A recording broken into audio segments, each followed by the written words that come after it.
Bueno, continuando con los mitos del rey Arturo, ahora vamos a iniciar un nuevo libro que se llama El rey Arturo contra los 11 reinos.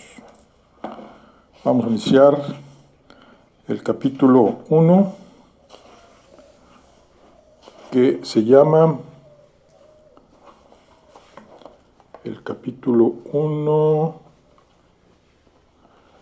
llama El asedio de Caro-Jaise. El asedio de Caro-Jaise.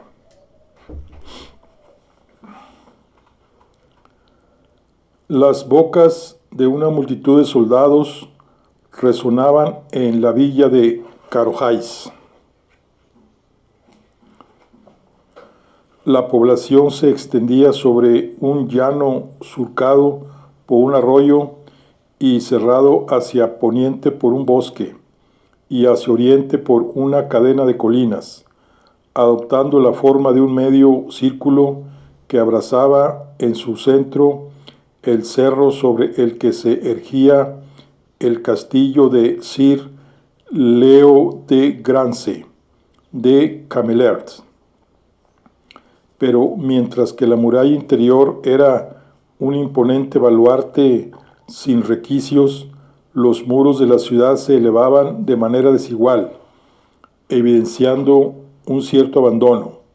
Por ello, la defensa exterior apenas había opuesto resistencia al asalto de los huestes del rey Riense de Norgales, un ambicioso señor que había extendido su dominio hacia las islas del mar de Eriu y las comarcas del interior. Cuanto mayor era la fuerza del rey de Norgales, más grande era su sed de tierras y riquezas. De él se decía que se había hecho orlar un manto con las barbas de los enemigos vencidos, y que no se detendría hasta cubrirlo por completo. Desde siempre sus hambrientos ojos habían observado el reino de Camelers, con el que había chocado en varias ocasiones. Ahora había visto la oportunidad definitiva en el desarreglo entre los señores anglos que sacudía la isla y que había echado el traste las antiguas alianzas y equilibrios de poder, una oportunidad que no tardó en aprovechar. No había mostrado la menor piedad en su camino hacia Caro-Jaise, la capital del reino, decapitando a todo aquel duque o señor que había osado salir a su paso. Había aterrorizado granjas y aldeas y puesto en fuga a las familias de campesinos hacia el abrigo del castillo.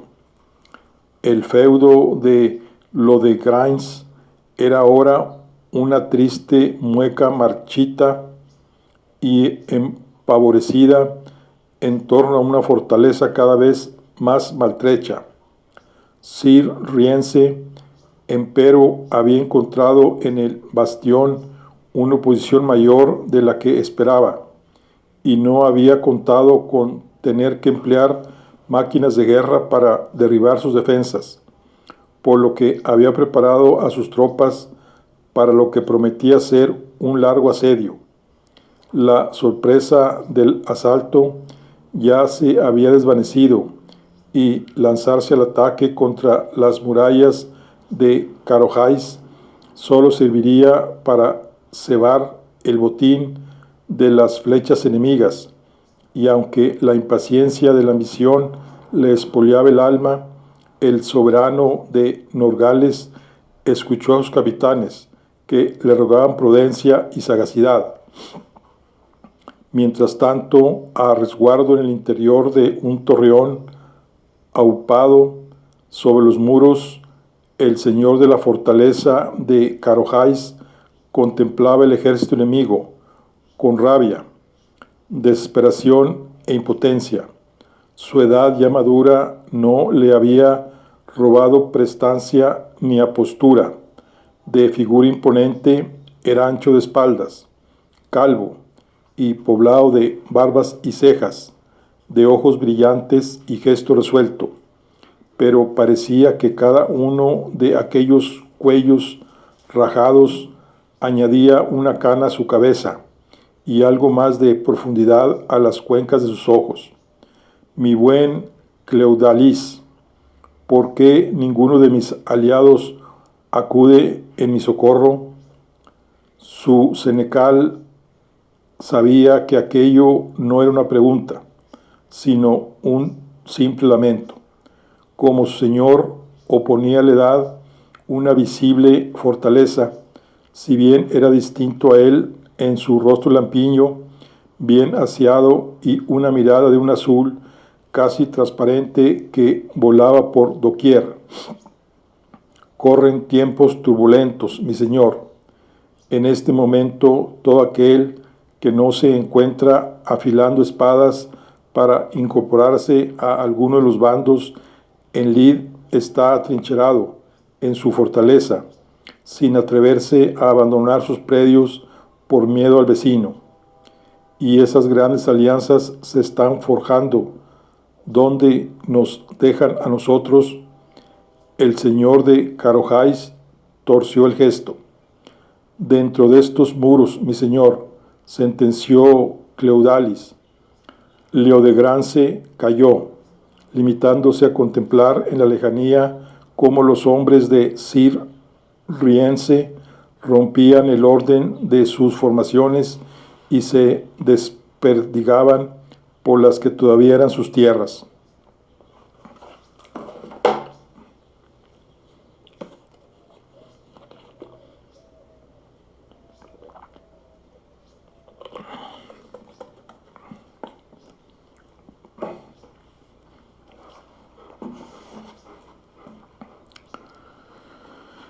Poco sospechaba el señor de Carojáis que él y su fiel senescal no eran los únicos que observaban a hurtadillas el panorama del asedio, y que quienes también lo hacían eran aquellos aliados cuya ausencia deploraba.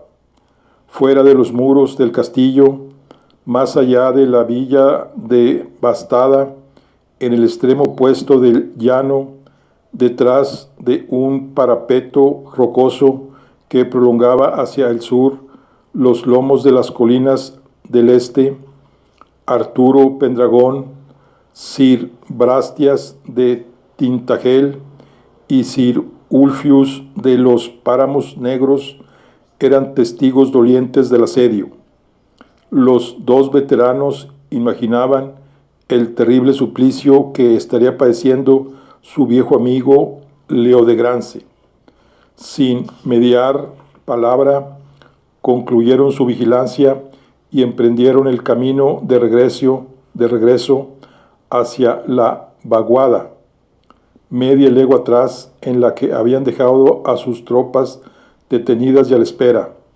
Si los tres caballeros eran la esperanza que tanto anhelaba el rey Leodegrance, este, a su vez, era un muy ansiado apoyo para ellos. La pretensión de Arturo al trono de Logres, tras haber extraído la espada de Excalibur de la roca y haber revelado el mago Merlín su condición de hijo y heredero del difunto Uther Pendragón, había sido contestada por una potente alianza de 11 reyes disidentes, avalados por el arzobispo de Canterbury, máxima autoridad de la Iglesia de los cristianos. El muchacho de Avilión tenía de su parte al sabio druida, que había sido consejero del anterior soberano, junto a los más leales a Uther Pendragón. Con todo, no había podido reunir aún el resto de sus potenciales aliados, más preocupados ahora por defender sus señoríos en medio de la inestabilidad que se extendían por los reinos. Arturo necesitaba con urgencia engrosar su coalición para medirse con los rebeldes en la gran guerra que se auguraba inevitable.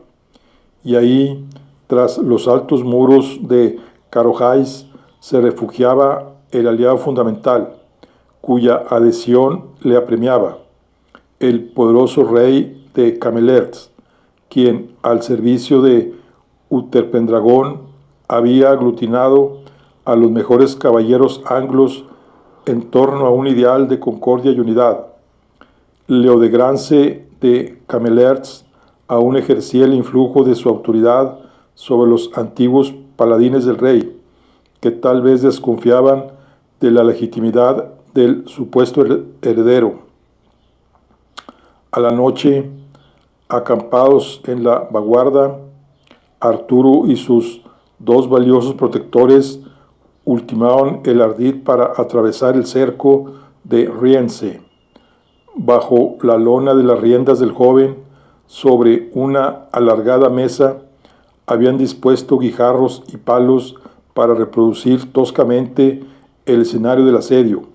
Fue el extremo norte, el castillo en su cerro, al sur, la villa sobre la planicie y más allá, el parapeto rocoso que se prolongaba hacia el este de las colinas que delimitaban la llanura, cerrando por el oeste el bosque y al abrigo de su linde el campamento del rey de Norgales y sus jefes.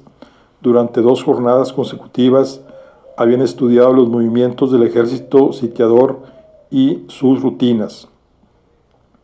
Señores, bien sabéis que he sido adiestrado en el combate, mas soy neófito en las artes de la guerra, confesó Arturo, pero mi conocimiento alcanza para comprender que con nuestros números no podemos plantar batalla a campo abierto. En efecto, no nos interesa el combate, mi señor. Unos pocos jinetes con la rapidez como aliada puede llegar prestos a Carohais, afirmó Ulfius, mirando a Brastias, quien asintió con la cabeza. No debemos llamar la atención hasta estar cerca de la fortaleza y que los de dentro nos puedan abrir las puertas. A Rienzi le resultó sencillo atravesar el muro exterior y conquistar la villa, pero en la fortaleza se encontró con una resistencia que aún no sabía cómo doblegar. Añadió Brastias, ha descuidado su retaguardia. Luego está convencido de que nadie acudirá al rescate, pues si alguien lo hiciera, acudiría con fuerte número de tropas contra él, esperando que los del castillo salieran al ver el ataque. Rienzi espera que haya salidas, pero no que alguien quiera entrar. Cabalgar como el viento para atravesar el sitio antes de que sepan lo que está sucediendo, apuntó Ulfius ante la mirada atenta de Arturo. Evitar el campamento de Rienzi y tomar el camino más directo al castillo. Si lo hacemos al alba, solo los retenes de guardia estarán preparados para responder. Nuestros arqueros quedarán apostados aquí, detrás del parapeto. Señaló un punto sobre la mesa, para ofrecernos cobertura desde la retaguardia, pero solo si fuera necesaria, pues luego habrían de huir para no ser acosados. Cerca de la puerta, los del castillo reconocerán nuestros estandartes y nos abrirán el portón, dijo Brastias. Confiemos en ello, repuso Arturo, ante lo cual insistió el otro convencido. Son muchas las batallas que hemos combatido mano a mano con Leodegrance. Arturo los contempló a los dos con una sonrisa orgullosa, admirado de ellos y feliz de contar con la lealtad de 2 hombres experimentados y curtidos en la batalla que durante años habían seguido a su padre. Pero también Ulfius y Brastias sentían renacer en sus corazones la misma admiración que habían profesado hacia Utherpendragón. En un primer momento habían escogido la adhesión al nuevo heredero por el deber obligado de sus antiguas lealtades. Sin embargo, ya habían tenido la ocasión de apreciar sus inusitadas cualidades, un arrojo ardoroso, pero también la templanza propia de la veteranía, la sangre fría de quien sabía dominar sus miedos para cabalgar sobre ellos contra el enemigo.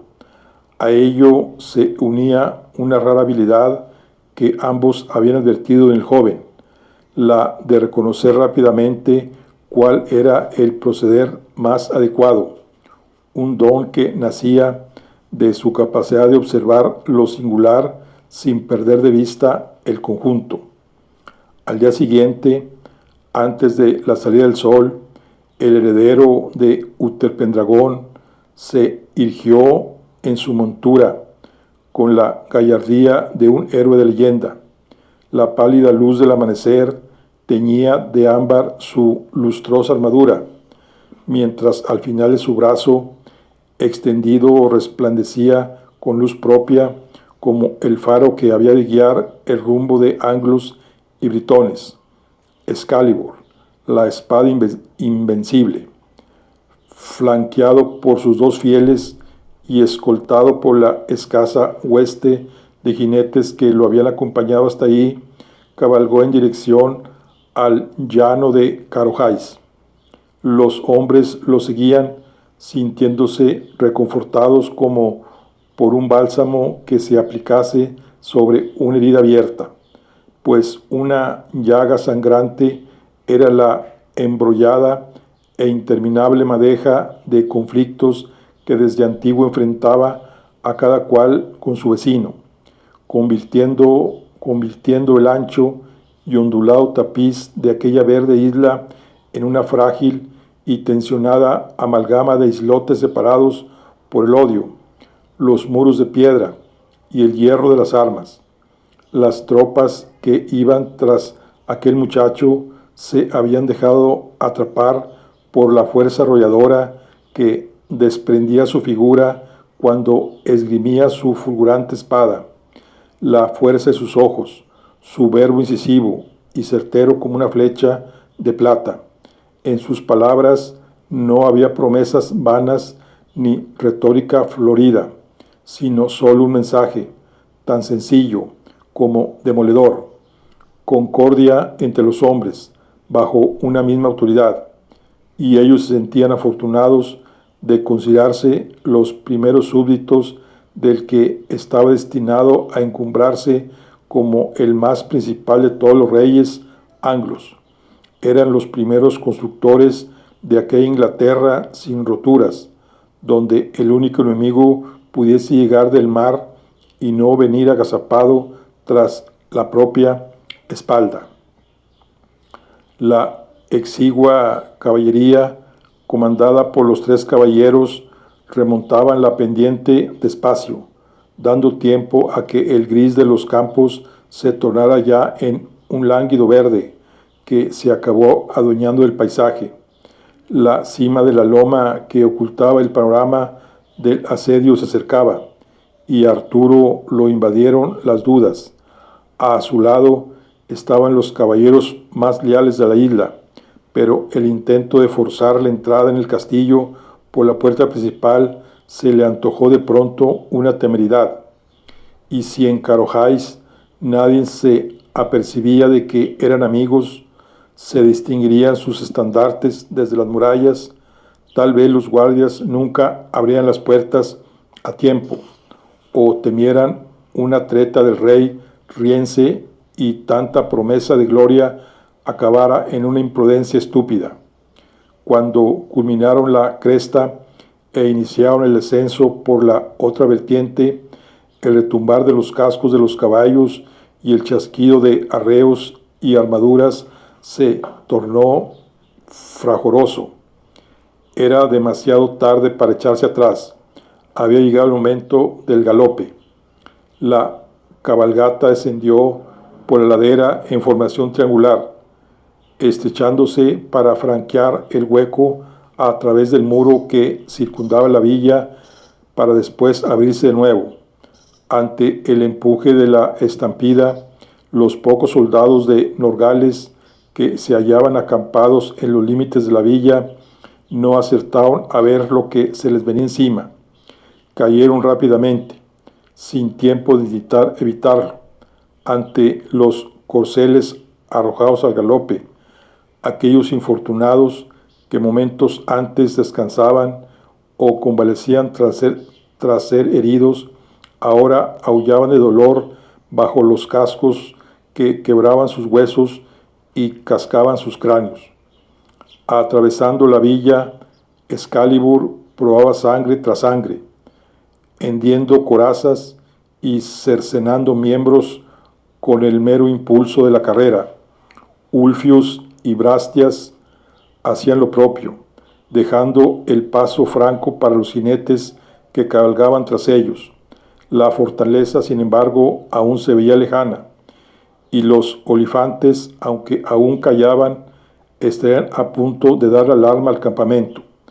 Habían calculado que podrían mantener un elevado ritmo de galope en línea recta hacia el baluarte, pero ahora, sobre el terreno, las cosas resultaban distintas. Era tal la acumulación de restos de los combates y de toda suerte de despojos que el avance de los caballos se tornaba dificultoso en extremo. Los animales, respondiendo a su adiestramiento, se veían impelidos a obedecer la muda orden de las espuelas en su vientre, pero a ello se oponía su propio instinto, que los empujaba a recular para evitar tropezar con las muchas trampas del camino que podrían quebrarle las patas. Al llegar a un fresco riachuelo que atravesaba la villa en una diagonal, Arturo tomó una súbita decisión. Era el momento de alterar el planteamiento original. El río corría hasta los pies del cerro del castillo, y no era muy ancho, ni demasiado profundo, apenas un arroyuelo. Los caballos podían transitar más tranquilos por ahí, si bien más despacio. No era un camino tan directo, pero los llevaría hasta la base de la colina, donde el terreno estaba despejado, y podrían lanzarse al galope. Por ahí se encaminó, llamando a los demás a seguirlo. Ulfius, que le iba detrás, se dio cuenta de que era una idea en extremo audaz, pues daría tiempo para que los de Norgales se movilizasen, pero sin duda el camino que habían intentado no era tan rápido como necesitaban. Optó por confiar en la intuición del joven. A todo ello, el rey Leodegrance salió a lo alto de la muralla en respuesta a la llamada de sus hombres. Se dormía muy poco en el castillo desde que comenzara el asedio, y nada más brotar las primeras luces, el señor de la plaza se hallaba tomando el primer alimento de la jornada, cuando vinieron a buscarlo para darle la alerta. Veía ahora, mirando colina abajo, que en las líneas del sitio se había roto el silencio de la noche y se agitaba un tumulto de aullidos de auxilio, voces de alerta y relinchar de caballos. Una columna de jinetes buscaba llegar al castillo, abriéndose camino por el cauce del arroyo que cruzaba la villa. Con un bramido dio orden de que todos los arqueros acudieran al adave para apoyar la incursión, disparando contra las tropas de Rience, que ya correteaban por la villa, intentando organizarse. ¿Alcanzáis a distinguir los estandartes?, preguntó a su senescal. Aún están demasiado lejos, mi señor, respondió Cleodalis. Es una maniobra suicida. Podéis tener por seguro que el enemigo de mi enemigo es mi amigo, repuso el otro. Si consigue abrirse paso, deberemos estar preparados. Mandad una docena de hombres al portón. podría ser una trampa. Parecen solo unos pocos jinetes, no se observa infantería. ¿Qué podrán contra nosotros aunque entrasen? Adujo el rey. Disponed observadores en la barbacana, que prendan una almendra. Ante el tono perentorio de su señor, el senescal obedeció al instante. Arturo divisó de soslayo que un fuego de señal ardía sobre la barbacana del portón, mientras resonaba en la muralla el profundo ululateo de los cuernos. Parecía que el señor de Carojáis había comprendido ya que llegaban aliados en su ayuda. El hijo de Uterpendragón se sintió algo aliviado. Si aquella galopada sin resuello culminaba con éxito, encontrarían el acceso despejado a la seguridad del baluarte. Que el desenlace de la incursión fuera satisfactoria estaba en manos de la velocidad de los corceles. El chapoteo de los cascos de los caballos en el arroyuelo se quebró por el sonido repentino del silbido de las flechas. Cerca de Arturo, un jinete y su caballo quedaron erizados de proyectiles y se precipitaron al agua. Él miró hacia atrás justo cuando la lluvia de saetas alcanzaba a otros de los jinetes, que se desmoronó al instante, mientras su caballo tropezaba. Se había evaporado la sorpresa y las tropas de Rienzi reaccionaban al fin. Llegando a la base de la colina, Arturo salió del arroyo, con todos los suyos detrás, acosados por una lluvia de acero y de muerte entre gritos, relinchos, caídas, fango y sangre. El galope retumbó sobre la hierba fresca por la falda de la colina que dominaba el castillo. Después del retraso, ahora ganaban terreno sin oposición, pues aquella vía estaba libre de enemigos y obstáculos. Inclinado sobre su montura, sacudiendo la rienda y clavando las espuelas, Arturo veía su destino cada vez más cerca. Solo en el último trecho, alrededor de la muralla, le saldría al paso el retén de guardia formado únicamente por hombres a pie. Con todo, le recomía una duda atroz, pues a pesar de las muchas señales que los guiaban desde los muros, el portón del castillo seguía cerrado a cal y canto. La puntual reacción de León de Grance sería la diferencia entre la vida o la muerte. Si las puertas no se abren a tiempo, quedan acorralados contra las murallas por el ejército de Norgales, una trampa de la que ninguno escaparía con vida. Los jinetes azuzaban sus monturas una y otra vez en un galope más y más frenético, enfilados hacia las puertas. Las herraduras de las caballerías devoraban terreno ante sí. Las flechas silbaban alrededor, anotándose víctimas aquí y allá, pero los colosales barrientes no se movían ni un ápice. Al llegar al último cerco que Norgales había rendido alrededor del castillo, salieron al paso los retenes de guardia, corriendo cuesta abajo con los aguijones metálicos de sus picas por delante. A pesar de la determinación con que venían, cayeron derribados ante el acero de Excalibur y el empuje de la caballería. Cuando los hubo atravesado, Arturo miró atrás y vio que Brastias y los suyos seguían a su lado, pero Ulifius y sus jinetes cabalgaban a la saga, y a estos les iban detrás, persiguiéndoles al galope, un contingente de jinetes de Norgales que habían tenido tiempo de tomar sus caballos y sus armas. Entonces, mientras los jinetes de Arturo extinguían la resistencia de los guardias sin frenar su cabalgadura, se obró el milagro esperado. Con un resonante crujido, las hojas gemelas del portón de la fortaleza comenzaron a girar lenta y pesadamente sobre sus goznes, como si no se hubieran abierto en 100 años.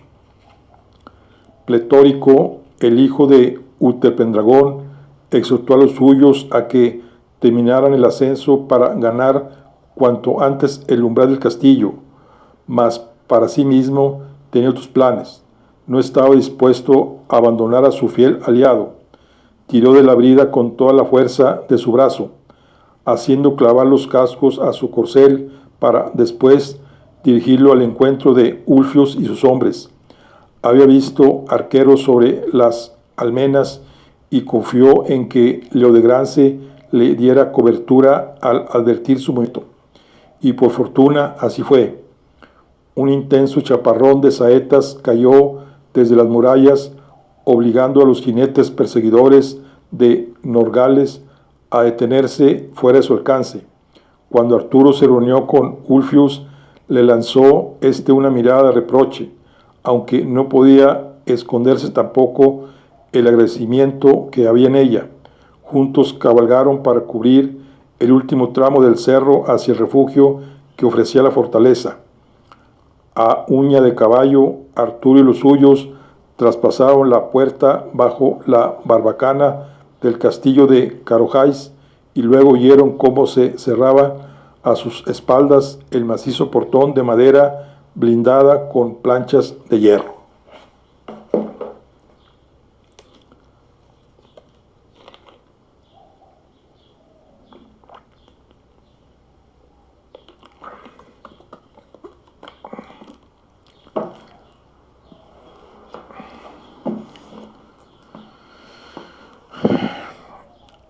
A pesar de su edad más que madura, Leodegrance descendió de lo alto de los muros a toda prisa para ir a recibir a los valientes que habían roto con tanta osadía las filas del enemigo para hacer aquella entrada. En el patio de armas, la guarnición del castillo los saludaba con grandes aclamaciones de admiración, rodeándolos en marabunta para conocerlos, ayudarlos a descender de sus monturas, darles de beber, atender a los que estaban heridos, cuidar de sus caballos. Dejadme paso, bramó el rey de Camelers a los suyos, cuando llegó, encendido de euforia y orgullo. Los hombres se apartaron para dejarle paso hasta que llegó ante Sir Ulfius y Sir Brastias, viejos camaradas con quienes se reencontró con alborozo y grandes abrazos. Arturo posó los ojos por primera vez en aquel a quien había ido a buscar, un caballero veterano y avejentado, con un brío y una fuerza en los ojos que confirmaban a simple vista todo lo que había oído de él. Lo acompañaba su senescal, que parecía un reflejo más aseado y sofisticado de él mismo. Me congratula comprobar que en esta tierra aún se hace honor a las viejas alianzas, proclamó Leodegrance radiante. Bienvenidos a Carojáis, caballeros, donde es muy agradecido vuestro socorro. La aparición de vuestros balsones ha sido agua fresca para nuestra sed. Reparó entonces en el muchacho imberbe, al que sus amigos flanqueaban con evidente respeto. Había dado orden de cubrirlo al ver que reculaba para ir en ayuda de los rezagados. ¿Y quién es este joven tan bravo? Desde la muralla he contemplado sus magníficas evoluciones, muchacho, que me han intrigado sobremanera. Ahora que veo tu rostro, confieso no recordar la ocasión en la que fuimos presentados. Habló Sir Ulfius antes que nadie. Tenéis ante vos a Arturo Pendragón, heredero legítimo del trono de Logres. El patio abarrotado fue enmudeciendo ante aquella revelación hasta quedar sumido en un reverencial silencio, mientras todas las miradas se volvían hacia el muchacho. Leodegrance se quedó mirándolo fijamente con el ceño fruncido. El escudero de Avilión, que se arroja a la gracia de ser vástago y heredero de Uterpendragón, aunque bien sabemos quienes lo conocimos que no dejó descendientes de su sangre. Leodegrance se fijó en el arma que pendía del cinto de Arturo. ¿Es esa la espada de la profecía? Arturo estrechó el puño alrededor del mango y extrajo parcialmente la hoja. Su inscripción se mostró refulgente a la vista de todo el mundo, levantando un murmullo de maravilla. El joven desenvainó el acero completo y lo tendió sobre sus propias manos ante los ojos curiosos del rey de Cameler, quien leyó en silencio la leyenda grabada en el noble metal. Arturo sacó la espada de la piedra y el mago Merlín confirmó su linaje. Intervino Brastias. Su pretensión es legítima. Si tenéis a bien partir el pan con estos cansados guerreros, con mucho gusto os relataremos lo que vimos con nuestros propios ojos.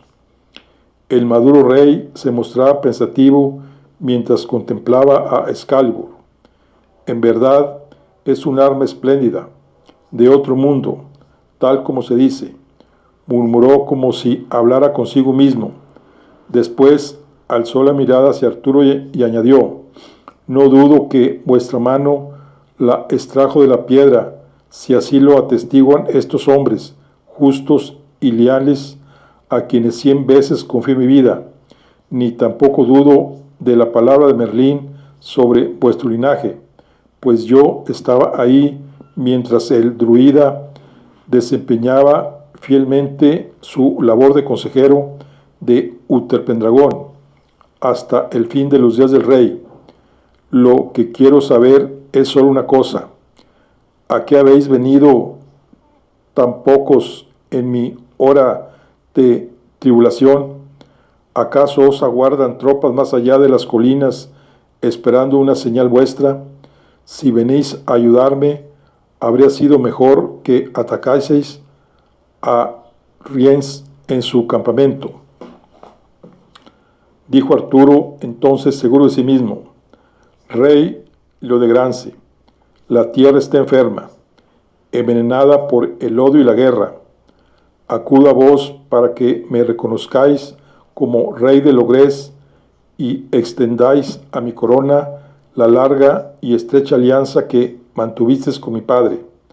Sanemos la tierra juntos, tal como vos y él pretendíais cuando la muerte frustró vuestro intento. El rey de Cameler suspiró, la expresión de nuevo ensombrecida. Eran hermosas las palabras del valiente joven, pero daban una respuesta que no era la que quería oír. Significaba que no había ayuda en camino. Vayamos adentro, os lo ruego, dijo entonces. Y luego, haciéndose acompañar por sus ilustres invitados, mandó que dispusieran mesas y sillas en el gran salón y que rápidamente sacaran comida y bebida para los valientes. Cuando Arturo subió los alargados escalones de piedra que llevaban al pórtico de entrada a la torre del homenaje, advirtió una presencia que lo observaba en lo alto de una ventana. Era una joven de cabello rubio y largo, con la tez muy blanca y los ojos claros, tan hermosa y blanca, tan luciente, que le pareció a Arturo que era un lucero prendido en lo alto del muro. Lo miraba atentamente, con tal curiosidad y falta de timidez, que fue él quien se sintió arrobado, y tras echarle un vistazo fugazmente, tuvo que apartar la vista.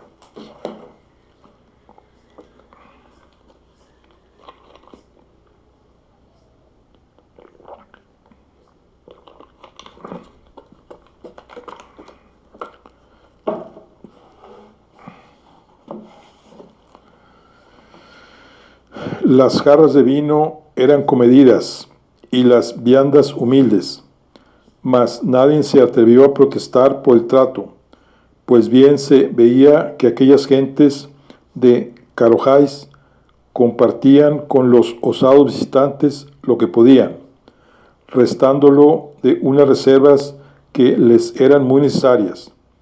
Leodegrance estaba a la mesa junto a Arturo y sus viejos camaradas. Leodegrance no desdeño el sufrimiento que os aflige, dijo Ulfius al señor del castillo, pero apelo al sentimiento de vuestro vigoroso corazón, ese que jamás se rindió a quienes creían que no era de hombres cabales tratar de reunir a los mejores caballeros en torno a una mesa, pares entre pares, unidos y en paz. No os rindáis ahora. La voluntad de mis amigos es ley para mí, respondió el otro. Es por ello que no albergo el menor recelo hacia vuestro noble empeño, ni hacia la sinceridad de vuestro corazón, pero ved en qué situación me hallo, si ni siquiera vosotros podéis aliviarme de ella. ¿Qué pensáis que podría ser yo por vosotros? Por mucho que removemos la alianza entre Cameler y Logres, hay 11 grandes reyes, quienes siguen muchos otros que se han coligado para oponerse a esa coronación. Yo dispongo de fuerzas valerosas como ninguna, pero son las que veis, asediadas por su peor enemigo. Dirigiéndose al pretendiente dijo: yo soy quien necesita ayuda, buen Arturo, y quien está en la posición más desesperada, pues vos no sois rey todavía y no tenéis ningún reino que perder. Ante tal crudeza, Arturo vaciló, mirando a Ulfius y Brastias, pero no por ello dejó de responder: el sabio Merlín me ha guiado hasta vos. Él confía en la alta estima que suscita vuestro nombre y la respetuosa consideración que todavía os tienen los caballeros que en tiempos cabalgaron juntos a mi padre. Con Leodegrance de Cameler de nuevo al lado de Logres, todos volverán a reunirse detrás de nuestros estandartes.